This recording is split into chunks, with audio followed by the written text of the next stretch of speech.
மதியானம் என்ன சாப்பாடு அத்தை? இது புரட்டாசி மாசமா, நான்வெஜ் சாப்பிடக்கூடாது, வெஜ்ஜு தான் சாப்பிடணும். அதனால நாங்கள் நான்வெஜ் சுட சுட சோறுமா.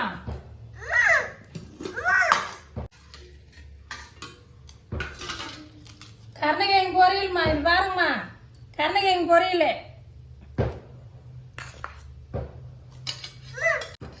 பீட்ரூட் பொரியல்மா.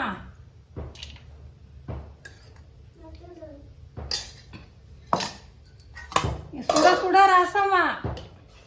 சாதங்கம்மா, ரசம், சுட சுட ரசம். சாப்பாட்டுக்கு அருமையாக இருக்கும், சாப்பிடலாம்.